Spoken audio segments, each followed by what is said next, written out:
CA साहब,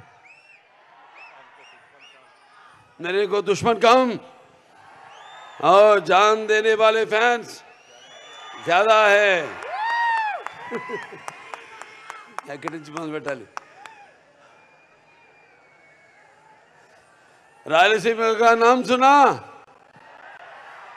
वो मेरा अड्डा। దేశానికి ఒక రాష్ట్రపతినిచ్చింది రాయలసీమ. అవిభక్త ఆంధ్ర రాష్ట్రానికి 6 ముఖ్యమంత్రులు ఇచ్చింది రాయలసీమ. తెలుగు జాతి కోసం పిడికిలి బిగించిన ఒక మహనీయుడిని గుండెల్లో పెట్టుకుంది రాయలసీమ. ప్రపంచ పటంలో మన ఆంధ్ర రాష్ట్రాన్ని విజనరీ చేసింది ఒక రాయలసీమ. ఇది రాయలసీమ కాదు, రాయలసీమ. सारे जहां से अच्छा हिंदू सीता हमारा, हम बुलबुल है इसके ये गुल सीता हमारा. ఇవాళ సితారా ఎంటర్టైన్మెంట్స్ మా డాకు మహారాజ్ సినిమా యొక్క ఈ విజయోత్సవ సభకు విచ్చేసిన నా అభిమానులకి, రాయలసీమ నలుచెరుగుల నుంచి విచ్చేసిన ప్రేక్షక దేవుళ్లకు, అభిమానులకి, కళా పోషకులకు, కళా ప్రియులకు, అలాగే ఇక్కడ సభకు విచ్చేసిన నా సహచర శాసనసభ్యులైతేనేమి, మంత్రివర్యులు, శాసన మండలి సభ్యులు, వివిధ హోదాల్లో ఉన్న నా కుటుంబ సభ్యులందరికీ ముందుగా నా హృదయపూర్వక ఈ సినిమాని ఇంత విజయవంతం చేసినందుకు నా హృదయపూర్వక ధన్యవాదాలు తెలియజేసుకుంటున్నాను. పాత్రికేయులకు, ఎలక్ట్రానిక్ మీడియా, ప్రింట్ మీడియా వారికి అందరికీ కూడా నా కృతజ్ఞతలు తెలియజేసుకుంటున్నాను. డాకు మహారాజ్ అంటే ఒక చెప్పడం జరిగింది, ఒక పాత్ర నుంచి పుట్టుకొచ్చింది. ఎంతో సినిమా అంతా ఎంతో ఒక సర్వే చేస్తాం. ఈ మధ్య సర్వే చేయాలి అంటే నాకు అవసరం లేదు, అయినా ఒక తపన, మా అందరిలో తపన. మా దర్శకుడు బాబీ అయితేనేమి, మా నందమూరి ఎన్బికే తమ్మన్ గారు అయితేనేమి, ఎంతో రీసెర్చ్ చేస్తాం. ఏదో చేయాలి, ఇంకా ఏదో ఇవ్వాలి అనే ఒక ఆవేశం, ఒక తపన. ఆ తపనే ఒక చిన్న పాత్ర ఆదిత్య T69లో నేను 91లో చేశాను, 1991లో. అది నాకు గుర్తుండిపోయింది, ఎందుకంటే నా అమ్మాయిలు ఎప్పుడు నా గుండెల్లో ఉంటారు. అంటే భావస్తురాణి జన్మాంతర సౌహృదాన్ని అంటారు. అంటే పోయిన జన్మలో కొంతమందితో ఉండే సత్సంబంధం వల్ల ఈ జన్మలో కొంతమందిని తిరిగి పొందొచ్చు. కానీ ఇన్ని వేల లక్షల కోట్ల మంది అభిమానులు పొందడం అంటే అది నా పూర్వజన్మ సుకృతంగా భావిస్తాను. సమాజం మీద నాకు బాధ్యత ఉంది. అలాగే నా అభిమానుల్ని వాళ్ళు కూడా కార్లలో ఎగరేసి గర్వపడేలా చూసుకునే బాధ్యత కూడా నా మీద ఉంది. ఎందుకంటే మేము ఎప్పుడు అలా ఆలోచించను. అభిమానులు అంటే చెప్పినట్టు ఒక పెద్ద కుటుంబాన్ని ఇచ్చేళ్ళారు ఎన్టీ రామారావు గారు. అందుకే నాకు అంత ధన్యమైన జన్మనిచ్చి నన్ను మీ అందరి గుండెల్లో ఆయనకి ప్రతిరూపంగా నిలిపినందుకు దైవాంశ సంభూతుడు, విశ్వానికే విశ్వ నట రూపం ఏంటో చూపించిన నా తండ్రి, గురువు, దైవం, కారణజన్ముడైన విశ్వవిఖ్యాత నట సార్వభౌమ నటరత్న తెలుగుదేశం పార్టీ వ్యవస్థాపకులు డాక్టర్ పద్మశ్రీ నందమూరి తారక రామారావు గారు మమ్మల్ని గెలిపారు.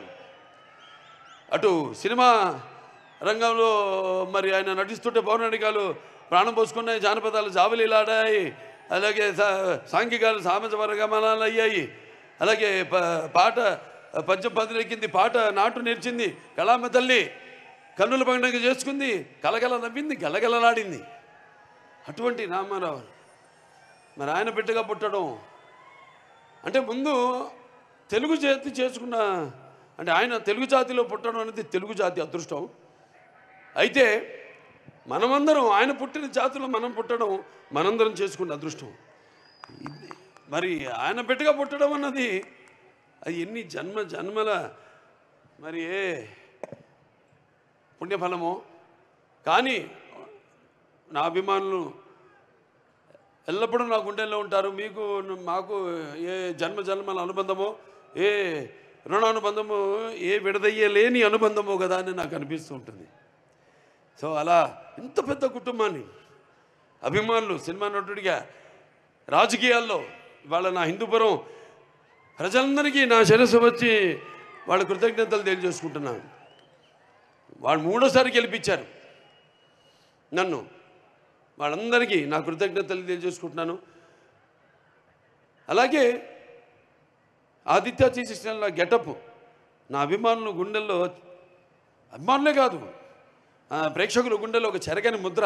ఎందుకంటే శ్రీకృష్ణదేవరాయలు అది మామూలు పాత్ర కాదు.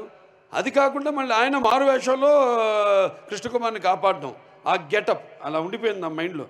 ఫ్యాన్స్ ఎప్పటి నుంచో కోరుకుంటున్నారు అభిమానులు, మొత్తం సినిమా అంతా ఈ గెటప్లో ఉంటే ఎలా ఉంటుందని. అది నేను ముందు వ్యక్తపరచడం జరిగింది. ఏమంటే సర్వే ఒక నా ఆవిష్కరణ చేసుకోవడం ఓ పాత్రని. అంటే నేను చెప్తూ ఉంటాను, సినిమాలన్నీ కథలన్నవి ఒక పంచపక్ష పరమాన్నం వడ్డించిన ఇస్తరు కావచ్చు, లేకపోతే ఒక పాత్ర కావచ్చు, సమాజంలో నిజంగా జరిగిన ఒక ఇన్సిడెంట్ నుంచి కావచ్చు, లేకపోతే వేరే సినిమాలు చూసి కూడా వాటిలో నుంచి మనం ఒక స్ఫూర్తిని పొందే రకరకాల సినిమాలు.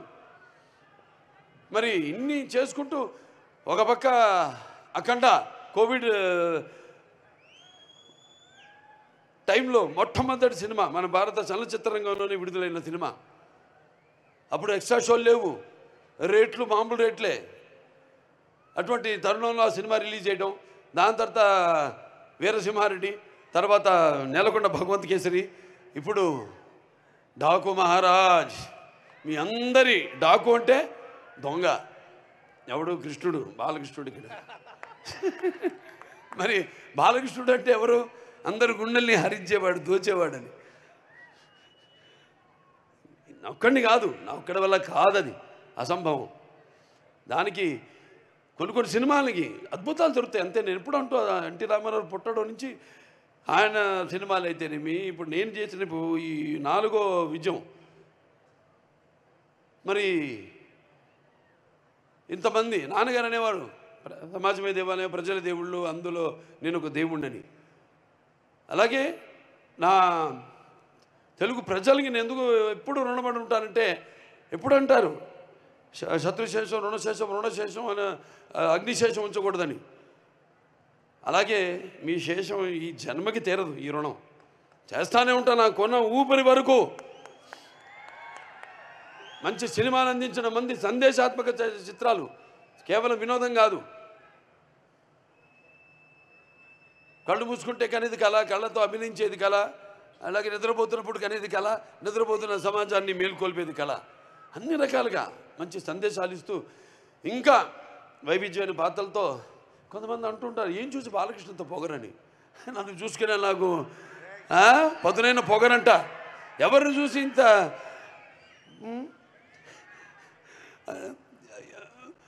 అంటే అన్నీ తెలుసా వీడికి అనుకుంటారు.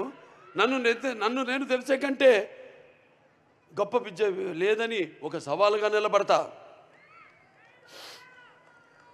ఎవరు చూసుకుని అంత ధైర్యం అంటారు.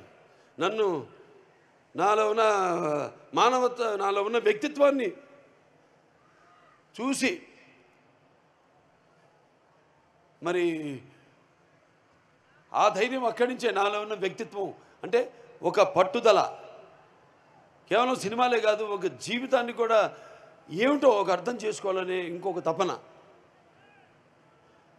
అలాగే అభిమానులు ఉన్నారు, వాళ్ళే అసలు నిజమైన నా ప్రచారకర్తలు. నేను ఎప్పుడు పట్టించుకోను సినిమాలు కలెక్షన్స్ గురించి కానీ, రన్ గురించి కానీ, వేట్ల గురించి నేను ఎక్కువ పట్టించుకోను. కానీ వాళ్ళకి తెలుసు నా రికార్డ్స్ అన్నీ ఒరిజినల్ అని, నా కలెక్షన్స్ అన్నీ ఒరిజినల్ అని, నా అవార్డ్స్ అన్నీ ఒరిజినల్ అని, నా రివార్డ్స్ అన్నీ ఒరిజినల్ అని. అయినా ఇవాళ ఈ సినిమాలన్నీ కేవలం అట్లా మీకు నచ్చడమే కాకుండా అటు ఇండస్ట్రీకి కూడా ఒక అటు పరోక్షంగా ఎంతోమంది ఉన్నారు.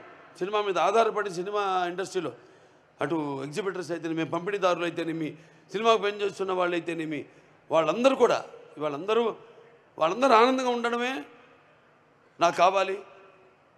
అలాగే మంచి సినిమాల వల్ల మంచి సందేశంతో మనం చూసినప్పుడు డైరెక్టర్ గారిని చెప్పినప్పుడు, మా నిర్మాత వంశీ గారు చెప్పినప్పుడు వచ్చారు, కలిశారు. వంశీ గారు కూడా ఎంతో అనుభవం ఉంది, ఎన్నో సినిమాలు తీశారు, ఎన్నో బ్యానర్లు ఉన్నాయని, హారిక సితారాని, ఇట్లా ఎన్నో సినిమాలు తీస్తూ ఎంతోమందిని బ్రతికిస్తున్నాడు ఆయన. ఎంతో మంచి సినిమాలు కూడా తీస్తున్నాడు ఆయన మరి బాబీ గారిని తీసుకొచ్చా అంటే ఏదో ఒక విషయం ఉంది. అంతేకాకుండా ముందుగా ఒక బాబీ బాలయ్యని ప్రేమించిన పీరుడులాగా నేను అన్నాను. మొత్తం పూర్తిగా చూసేశాడు. అలాగే ఎంతో సున్నితంగా, ఎంత నవ్వుతూ, అసలు టెన్షన్ లేకుండా హ్యాపీగా లొకేషన్లో నాలో ఉన్న నవరసాలను రాబెట్టుకున్నాడు బాబీ. అలాగే నేను ఎప్పుడు అంటుంటాను, ఈ ముత్యాలు ఏటువాలుగా దొల్లుతుంటే చూడడానికి ఎంత అందంగా ఉంటే అంత అందంగా అందరి దగ్గర నుంచి, నటుల నుంచే కాదు, అటు సాంకేతిక నిపుణుల నుంచి అందరి గురించి కూడా వాళ్ళ పనితనాన్ని రాబెట్టుకోగలిగిన సత్తా ఉన్న దర్శకుడు మా బాబీ. అద్భుతం. ఆయనతో అంటున్నా, మీరు కూడా హీరోగా యాక్ట్ చేయొచ్చు కదా సినిమాలోని అంటే. ఆయన ఎంత హ్యాండ్సమ్గా స్టైలిష్గా ఉంటాడో, నన్ను కూడా మొదటి భాగంలో అంత స్టైలిష్గా అంత అందంగా చూపించాడు. అంత అందంగా కనపడడానికి కూడా మళ్ళీ మన కారణాలు ఉన్నాయి. వేషధారణ, ఆహార్యం, మరి వాచకం, ఇవన్నీ ఉంటాయి. నన్నంత అందంగా చూపించిన మేకప్ అండ్ మహేష్ ఉన్నాడు. అయితే మా పర్సనల్ ప్రొడక్షన్ మేనేజర్ అశోక్, కుర్రాడి నుంచి కూడా సురేష్, అందరూ కూడా. అంతే, నేను పొద్దున్న వెళ్ళిపోతాను, నేను ముహూర్తాలు చూసుకుని వెళ్ళిపోతాను. ఆ టైంకి ఒక పక్క చలి, ఆ చలిలో వద్దరా మీరు అందరూ ఉంటుంది అక్కడ, నేను వెళ్ళిపోతాను. వెళ్ళిపోయి వాడు 10ంటికి షార్ట్ చెప్పారు, నేను రెడీ అవుతానంటే ఉండి టెన్షన్గా వాళ్ళు కూడా బయలుదేరి ముహూర్తాలు పెట్టేవాళ్ళు. బయలుదేరి రండి చచ్చినట్టుకి, నేను బయలుదేరిన ముహూర్తాలకి వాళ్ళు బయలుదేరాలి, ఏం చేస్తారు అలా. సరే, ప్రతి ఒక్కరు అందరూ కష్టపడ్డారు. ఇక మా తమన్ గారి నుంచి ప్రత్యేకంగా ఏం చెప్పక్కర్లే, ఏం చెప్పాలా.